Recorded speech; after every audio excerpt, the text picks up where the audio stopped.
नमस्कार।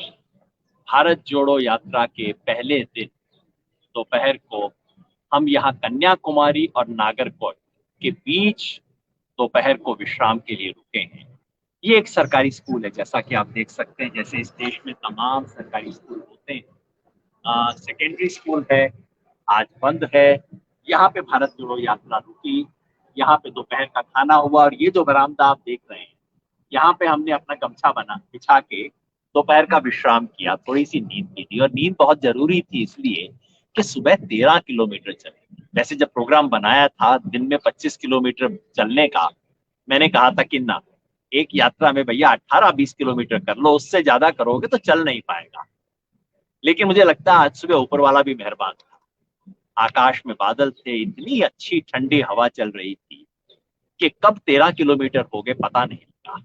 सुबह 7:10, 7:15 कोई यात्रा चल दी पैदल, और 3 घंटे में, पैदल चलते हुए 3 सवा 3 घंटे में हम सब लोग 13 किलोमीटर पूरा कर लिए। अब उसका असर क्या हुआ शाम को पता लगेगा, पिंडलियों पे क्या असर हुआ। फिलहाल ठीक लग रहा है। खाना खाया है, एक कप चाय भी पी ली है। और यहाँ इस विश्राम का एक हमने उपयोग किया, और उपयोग ये किया कि हम जन आंदोलन के लोग जो साथ में चल रहे थे, हमने कहा कि जहां पे भी दोपहर को हम रुकेंगे, उस इलाके के जन आंदोलन अपनी समस्याएं, अपने मुद्दे लेके आएंगे, ताकि ये यात्रा में सचमुच जमीन से जुड़े हुए मुद्दे सामने आ सके। आज 3 जिलों के जन आंदोलनों के प्रतिनिधि यहाँ पे आए। कन्याकुमारी, जिस जिले में हम हैं, और पड़ोस के 2 जिले तिरुनेलवेली और तूतुकुड़ी, इन 3 जिलों से लोग आए। ये कोस्ट के नजदीक के इलाके हैं। और इन 3 जिलों के जो 6 मुद्दे आए, उससे कुछ समझ आया कि देखिए इस इलाके में हो क्या रहा। जो सबसे बड़ा मुद्दा लेके लोग आए वो है कि कन्याकुमारी में एक इंटरनेशनल कंटेनर पोर्ट बनाया जा रहा है, जिसका प्रस्ताव बन चुका है।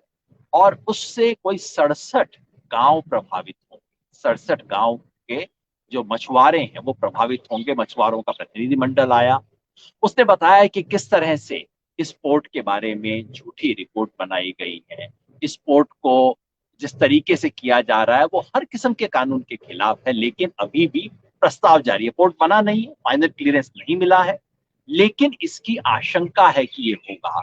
इसके पीछे बताया जाता है कि बीजेपी के एक एमपी है, पूर्व एमपी, इस वक्त एमपी नहीं है, राधाकृष्णन जी, जो कि पहले मिनिस्टर भी रहे थे, उनकी कोई कंपनी है, उनके द्वारा समर्थित कंपनी होगी।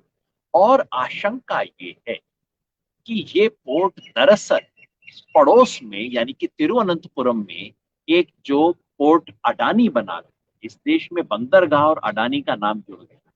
तो आशंका लोगों की ये है कि ये जो कंटेनर पोर्ट है और विजिंगम वाला जो पोर्ट बन रहा है तिरुवनंतपुरम में, उन दोनों में डायरेक्ट रिलेशनशिप है, यानी कि यहाँ से वहां चीजें बनाई जाएंगी, दोनों एक साथ चलेंगे। मतलब ऐसा संदेह है, प्रमाण मेरे को नहीं दिखाई दिया, ऐसा संदेह है कि इसके पीछे अडानी जी का हाथ है। बड़ी कंपनियों की बात चली है। तो दूसरा मामला है स्टरलाइट का। आपको याद है तूतुकुड़ी नामक जगह में अभी तमिलनाडु में कुछ साल पहले पुलिस फायरिंग, क्योंकि वहां एक प्लांट के खिलाफ लोग प्रोटेस्ट कर रहे थे। उस प्लांट से जहरीली गैस निकलती थी, लोग उसके विरुद्ध थे, कह रहे थे कि इससे हमारे सेहत पे असर पड़ रहा है। वहां गोली चली थी एआईएडीएमके के जमाने में और 15 लोग मारे गए। वहां से एक प्रतिनिधिमंडल आया और उसने कहा कि वैसे प्लांट अभी खुला नहीं है, लेकिन बार बार कभी हाई कोर्ट का ऑर्डर आता है, कभी सुप्रीम कोर्ट उसको वेकेट कर देता है, और केंद्र सरकार से दबाव आ रहा है कि बस स्टरलाइट को खोलो, अब इस कंपनी को बंद करके, फैक्ट्री को बंद नहीं करके रख सकते। कौन है इसके पीछे?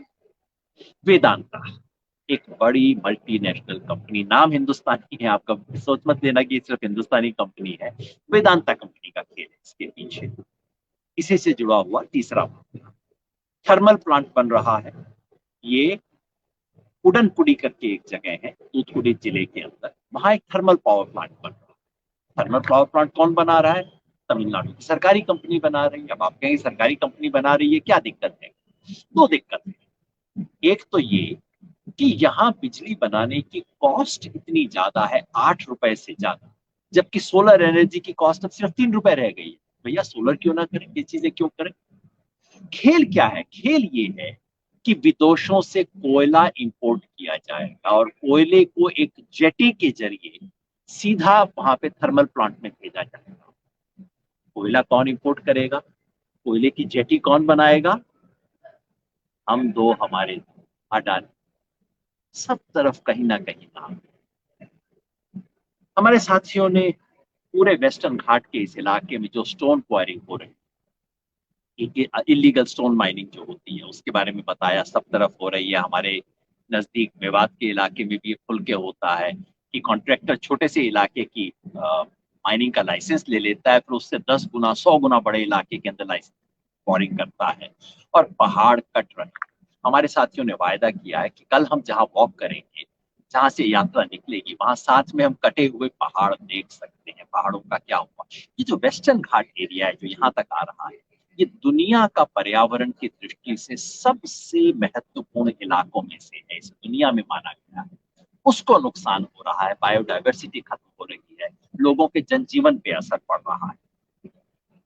इसके अलावा वहाँ सेलम चेन्नई के बीच में हाईवे का मुद्दा आया। मैं इस मुद्दे से बहुत परिचित था, क्योंकि इस मुद्दे का समर्थन करने जब गया था मैं, तो तमिलनाडु पुलिस ने मुझे गिरफ्तार कर लिया था।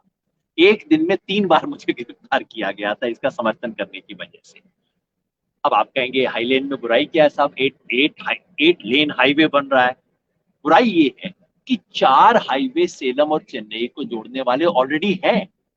3 नेशनल हाईवे है, एक स्टेट हाईवे ऑलरेडी है, तो भाई 5वां बनाने की क्या जरूरत है। कह रहे हैं ये एकदम डेडिकेटेड फ्रेट कॉरिडोर, मतलब जहां कॉन्ट्रैक्टर का मामला आ जाए, जहां बड़ी पैसे का मामला हो, वहां कोई ना कोई तर्क, कोई ना कोई नई बात सूझी जाती है। इसकी बेहद जरूरत है, जहां जिस चीज को कॉन्ट्रैक्टर को जरूरत है उसकी जरूरत है। कई बार मुझे लगता है ये जो राष्ट्र निर्माण है ना, राष्ट्र निर्माण होता नहीं है, बस ये सड़क निर्माण और बिल्डिंग निर्माण होता है। जहां कॉन्ट्रैक्टर कुछ करना चाहता है वहां निर्माण हो जाता है। वो सवाल हमारे मित्रों ने वहां पे उठाया। और साथ में कुडमकुलम में जो न्यूक्लियर प्लांट बना है, न्यूक्लियर प्लांट बना है देश का, हम कई बार इस पे गर्व लेते हैं, बड़े इसके बारे में बात कहते हैं। वहां के किसान आए थे, वहां के फिशरमैन, वहां के मछुआरे आए थे, और वो बता रहे थे कि कैसे उस प्लांट से जब गर्म पानी रिलीज किया जाता है तो उसकी वजह से वहां मछली पकड़ी नहीं जा सकती, उसकी वजह से कितना नुकसान हो रहा है। और जो न्यूक्लियर वेस्ट है, ये बहुत महत्वपूर्ण सवाल है। न्यूक्लियर वेस्ट जो कि न्यूक्लियर जो एटॉमिक प्लांट से निकलने वाला वेस्ट होता है, वो ऐसा है जो अगले 10-20 साल नहीं, 500-1000 साल तक रहेगा। रेडियो एक्टिविटी खत्म नहीं होती है उसकी। हमने कहा था कि जब प्लांट बना तो बड़ी अच्छी स्कीम बनाई गई थी कि इसके वेस्ट को रूस भेज दिया जाएगा।